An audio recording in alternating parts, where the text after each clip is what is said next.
Bismillahirrahmanirrahim. Assalamualaikum warahmatullahi wabarakatuh. Alhamdulillahirabbil alamin. Wassalatu wassalamu ala nabiyyina Muhammadin wa ala alihi wa sahbihi ajma'in, amma ba'd. Jamaah sekalian kami hormati. Banyak orang mengeluhkan kondisi hidupnya. Banyak orang merasa, kenapa kok urusan saya serba sulit, serba telat, rezeki telat, jodoh telat, ngaji telat, semuanya serba telat.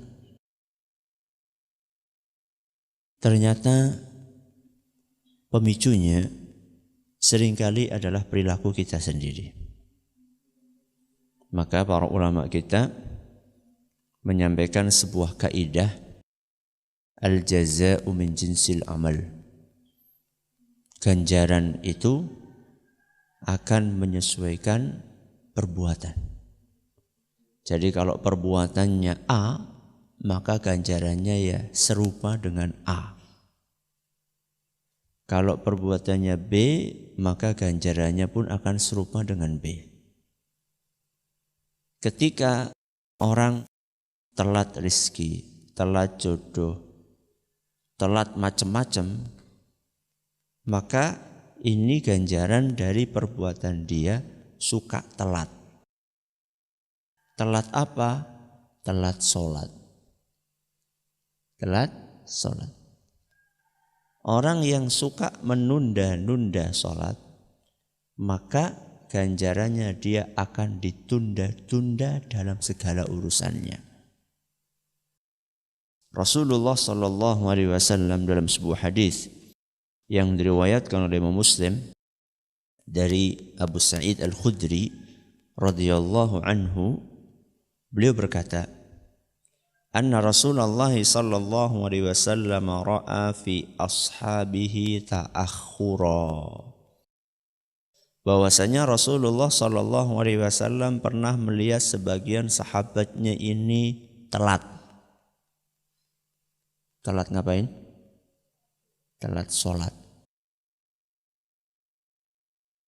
Telat sholat ini bisa telat sama sekali atau enggak ngisi shaf yang pertama dulu. Ya, sukanya pada di mana? Belakang. Kamu masjid ngobrol nang buri.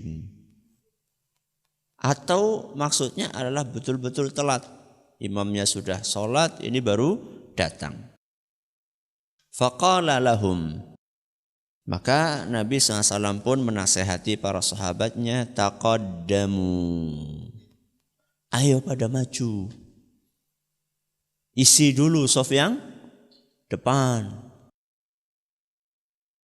Atau kalau maknanya adalah telat berjamaah, ayo mangkate sing gasik. Berangkatlah lebih awal. Fa'tammu bi. Yang softnya di depan, ikuti apa yang aku lakukan. Karena yang namanya makmum itu kan mengikuti imam. Wal ya'tamma bikum man ba'dakum. Adapun yang di belakang kalian, di belakang shaf pertama, di belakang shaf kedua, maka dia mengikuti gerakan shaf yang ada di depannya. Karena saat itu belum ada pengeras suara. Sehingga bisa saja suara imam itu tidak terdengar sampai ke belakang. Terus bagaimana makmum mengetahui ini ruku, ini sujud dari mana? Dari shaf di depannya. Begitu shaf di depannya ruku, oh berarti kewis ruku. Yang paling belakang lihat depannya, yang depan yang lihat depannya, yang depan yang lihat depannya, yang depan yang lihat depannya sampai shaf yang pertama. Nah, shaf yang pertama itulah yang ngelihat imam langsung. Lalu Nabi SAW bersabda, ini yang perlu kita garis bawahi. La yazalu qaumun yata'akhkharun. La yazalu qaumun yata'akhkharun. Ketika ada orang biasa telat sholat. Ketika ada orang biasa telat sholat. Hatta yuakhirahumullah. Orang tersebut akan dibikin Allah telat. Akan dibikin Allah telat. Perhatikan, di sini Nabi SAW tidak sebutkan Allah akan bikin telat dia dalam urusan A atau B atau C atau D.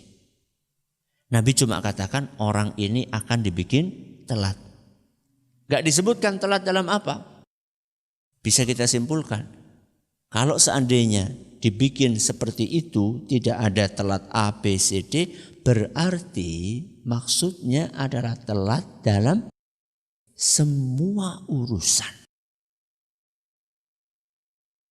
Siapa yang biasa menunda-nunda waktu sholat, maka oleh Allah akan ditunda seluruh urusannya.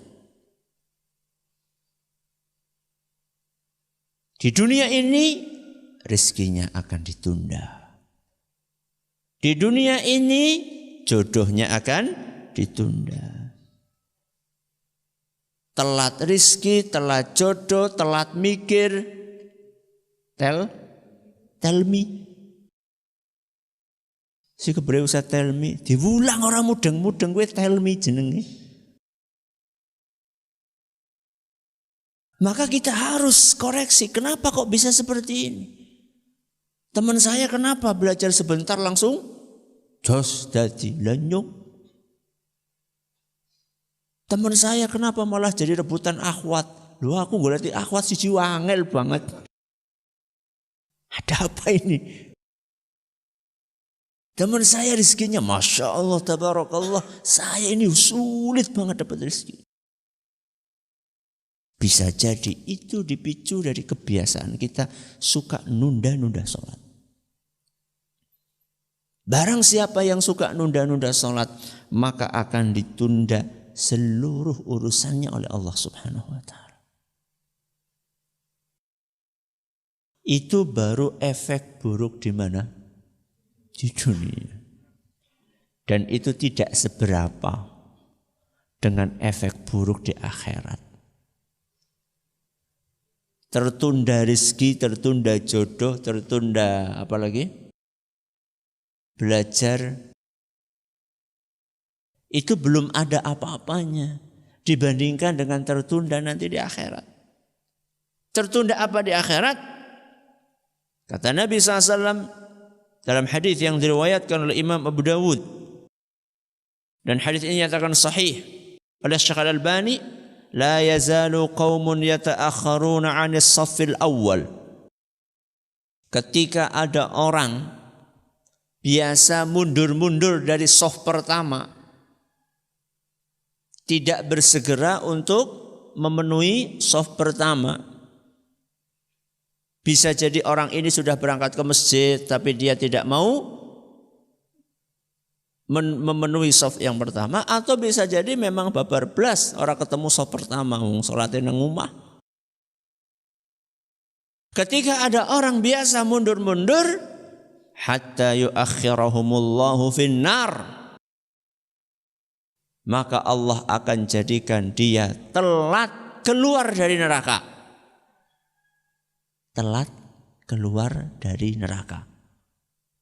Artinya golek mlebu swarga ya telat.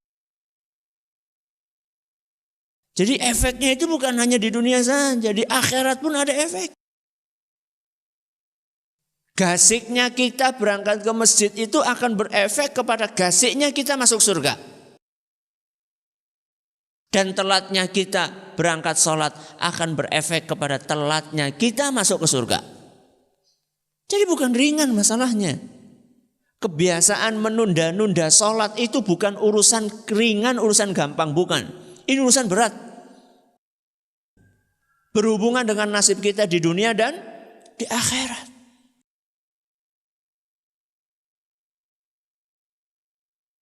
Paling telat sedina Ustaz. Masya Allah. Telat sedina. Wa inna yawman inda rabbika ka alfi sanatin mimma ta'uddun. Sehari di sisi Allah itu seperti 1000 tahun menurut ukuran kalian. Sedina nang akhirat pada karo 1000 tahun nang dunia. Satu hari di akhirat sama dengan 1000 tahun di dunia. Bayangkan telat satu hari. Teman kita sudah Masya Allah di surga berapa tahun? 1000 tahun. Sudah menikmati makanannya, minumannya, bidadarinya. Wis wareg. Ini lebih untuk 1000 tahun kemudian wis geseng. Ya, sudah gosong.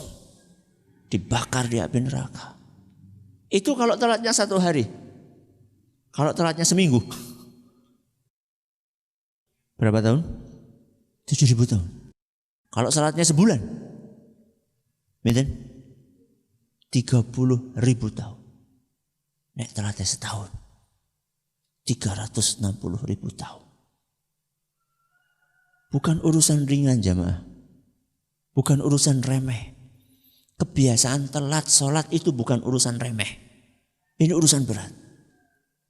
Maka berlatihlah. Berjuanglah. Semua itu butuh latihan. Tapi harus dimulai. Jadi jangan alasan ini masih proses Ustaz. Pirang tahun boleh proses. Ya, ini prosesnya harus dilatih. Harus diusahakan. Makanya dahulu diceritakan para ulama kita ada di antara mereka yang la yu'adzinul mu'adzinu li salatin illa wa huwa fil masjid. Ada ulama kita dahulu setiap azan sudah di masjid. Setiap azan sudah di masjid. Dan beliau bertahan untuk disiplin seperti itu arba'ina sanah selama 40 tahun. Berapa tahun? 40 tahun. Jadi lebih gasik sekang muadzini 40 tahun tidak pernah kalah cepat dibandingkan muadzin. Masya Allah. Padahal Nabi SAW mengistimewakan manusia yang tidak ketinggalan takbiratul ihram. Tidak ketinggalan takbiratul ihram.